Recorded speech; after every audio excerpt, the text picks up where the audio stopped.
So, my dear friends, maybe you will disagree with me, but I will just talk about my own experience, and I will show you why I've stopped the Bankart and Bankart plus remplissage procedure.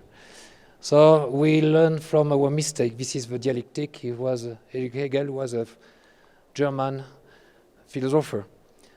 If you look at the story of Bankart procedure and recurrent instability, we've progressed a lot from Morgan, Staple, Kaspari, Tag, and Cursutus.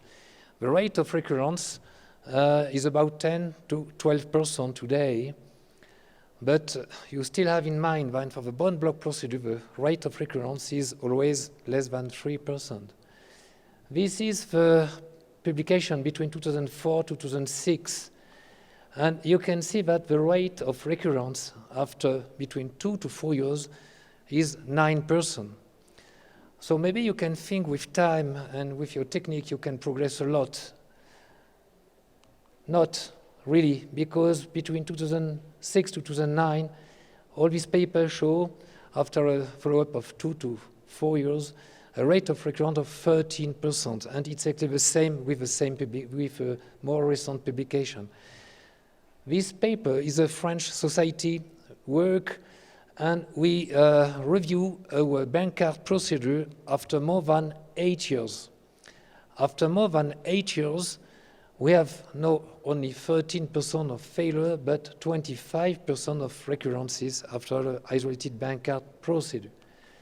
So the longest is your follow-up, the higher the risk is to have a recurrence. So what are the indications of the classic Bankart if you follow Pascal Boileau and the EASY score?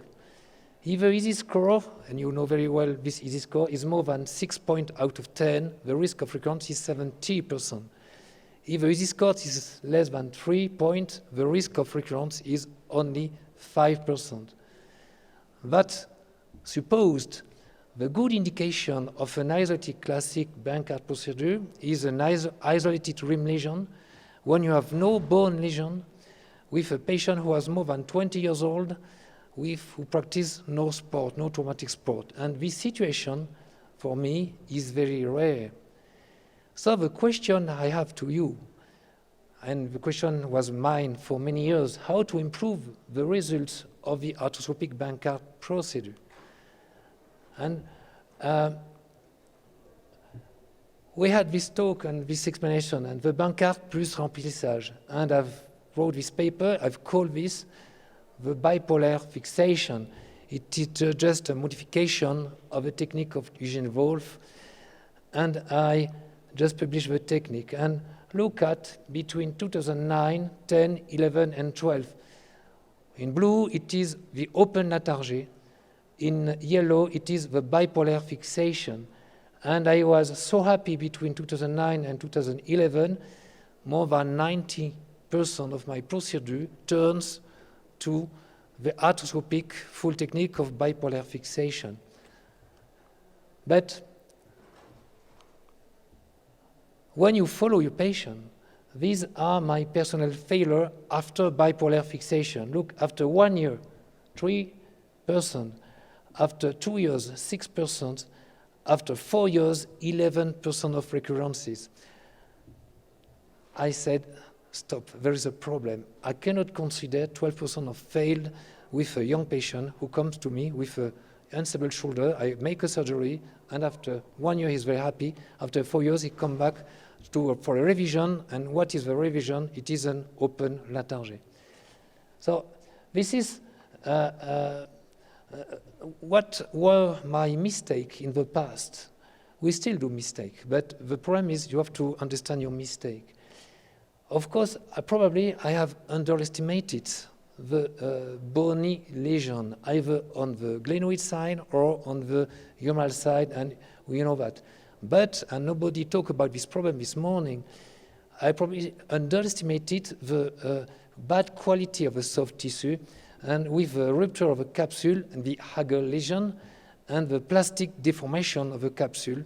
And this is, for me, probably the main cause of my failures. You know this paper from Shugaya, 50% of bony lesions are fragment type and 40% are attrition type. So for Shugaya, more than 90% of your patient has significant glenoid bone lesions. And if you can repair a bony fracture, you cannot repair a bony defect with soft tissue. Look at the failed bipolar fixation. You think on this CT scan that the defect, the bony defect, is not very important, significant. At this time, I did not know how to make a reconstruction. Now we know. And if everybody do this reconstruction now, but we can understand the bone loss seems very minimum on the axial side, but when you make your reconstruction, it becomes really significant. And I use the Gerber index, but it's not the problem. I understand now that, in fact, probably I've underestimated a lot of glenoid lesion. And if you follow this paper, of course, you know that when you have a glenoid lesion visible on the X-ray, the risk of recurrence is 37% if you make an isolated Bankart procedure. And unfortunately, as you can understand in my experience, and I totally agree with the previous speaker, Bankart plus remplissage does not prevent a failure if you have some significant bone lesion. It doesn't work in my hand. On the same side, what about the heel sacs lesion? After the first dislocation, you see this paper, 67% of heel sacs lesion, and this paper show 65% after the first dislocation and more than 90% in case of recurrent dislocation. It is very understand, and again, the risk of recurrence if you have a heel sacs lesion, if in internal rotation on the simple X-ray, the risk is 31%. So now, just follow me. It's very distant. This is the basic, the key of my mind today. You have a patient with Shugaya, 90% of glenoid defect, but the same patient will have quite 90% of humeral defect. This is the glenoid tract. Of course, we know that perfectly, but 10 years back, nobody knows the glenoid tract. So, in that situation, less than 10% of my patients are eligible for an isolated arthroscopic Bankart, although if I want to make an isolated Bankart, even if I do care about everything, I may have 30% of recurrence. And this is the glenoid tract, you know that, so I don't want to talk about that because this is mandatory when you analyze your patient. So what about the Hager lesion? Remember the Hager lesion at the very beginning of the publication in 1942, it's not yesterday, we thought about only 2% of Hager lesion were described in 2002. With time in less than 10%. But look at this video. This is a significant Hager lesion. So if you don't recognize it, if you do a Bankart, you increase the instability of your shoulder. And it's very difficult to repair it by an arthroscopic procedure. If your Hager lesion is posterior, yes, maybe it's possible. But if your Hager lesion is anterior, it is not really possible to do that. You need an open technique. It's really difficult. But most of the time, this is underestimated. So now the question is why or when an arthroscopic latarjet procedure, or open, of course, can stabilize an unstable shoulder. So this is not new. Everybody knows Michel Latarjet in 1954. Everybody knows his work.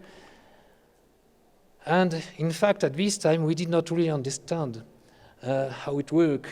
We had to wait because Latarjet, when he imagined his surgery, it was a mistake at the very beginning of the surgery. He wanted to make not a Bristow tria, but he broke his tria and he had the bone block in his hand and he decided to make the Latarjet procedure. We have to wait a part to understand how it works with a bone block effect, with a ligament effect, and with a sling effect. And of course, the J bone reconstruction is a great idea. I think I have to follow this idea. But there is no sling effect, and it's it's so important, I think, the sling effect, because when you see the J procedure, when you see there is a reabsorption of a bone, you are happy to see sometimes that you make count on your HOMBRO effect and not only of your bone reconstruction. This paper shown that the latarjet procedure, if you give less recurrences, better patient-reported outcome, no more revision or rate of complication, quicker recovery, and less restricted external rotation motion. This is a paper 2018.